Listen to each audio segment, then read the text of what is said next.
তেওঁ যেটো কৈছে ভোট কাটিবলৈ মই দিছো তানে ইলেকশন কমিশনৰ যে কাম নাই এই কথাটো তেওঁ প্ৰকাশ কৰিছে। ইলেকশন কমিশন হৈছে স্বতন্ত্ৰ এটা বডি।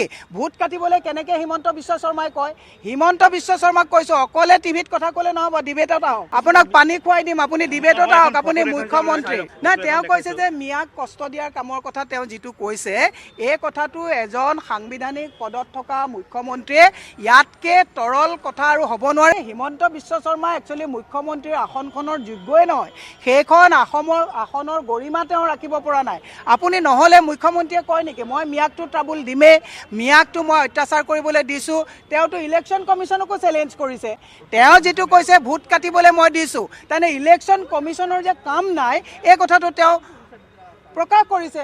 ইলেকশ্যন কমিশন হৈছে স্বতন্ত্ৰ এটা বডি।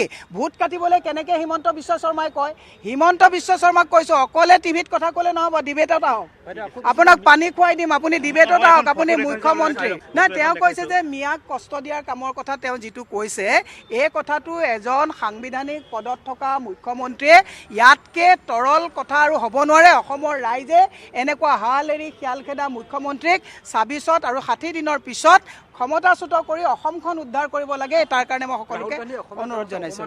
সেইখন অসমীয়া গামোচা বুলিতো দেখা নাই, তেনেকুৱাতো বিভিন্ন ফেশ্বন ডিজাইনৰ বস্তু আমি লৈ থাকোঁ। সেইখন গামোচা কোনে তাত প্ৰচাৰ কৰিলে? সেইখন অসমীয়া গামোচা নেকি? অপমান কৰিছে, এইটো গামোচাখনক অপমান কৰিছে। মোৰ সন্দেহ হৈছে যে এই ইয়াত যে কিবা থ্ৰেড এটা আছে, এইটো থ্ৰেড নহয়, এইটো থ্ৰেড।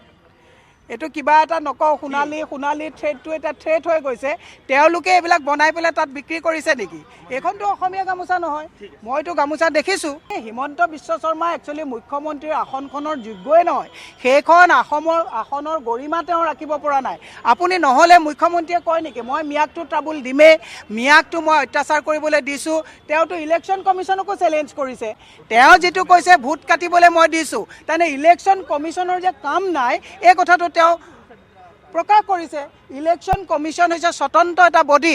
ভোট কাটিবলৈ কেনেকৈ হিমন্ত বিশ্ব শৰ্মাই কয়, হিমন্ত বিশ্ব শৰ্মাক কৈছো অকলে টিভিত কথা ক'লে নহ'ব, ডিবেটত আহক, আপোনাক পানী খুৱাই দিম, আপুনি ডিবেটত আহক, আপুনি মুখ্যমন্ত্ৰী নাই। তেওঁ কৈছে যে মিয়াক কষ্ট দিয়াৰ কামৰ কথা তেওঁ যিটো কৈছে এই কথাটো এজন সাংবিধানিক পদত থকা মুখ্যমন্ত্ৰীয়ে ইয়াতকে তৰল কথা আৰু হ'ব নোৱাৰে। অসমৰ ৰাইজে এনেকুৱা হাল এৰি খিয়াল খেদা মুখ্যমন্ত্ৰীক ২৬ আৰু ৬০ দিনৰ পিছত ক্ষমতাচ্যুত কৰি অসমখন উদ্ধাৰ কৰিব লাগে। তাৰ কাৰণে মই সকলোকে অনুৰোধ জনাইছোঁ।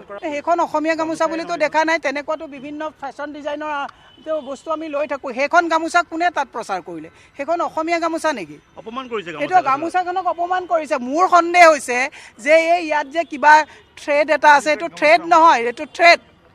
এইটো কিবা এটা নকওঁ, সোণালী থ্ৰেডটো এটা থ্ৰেড হৈ গৈছে।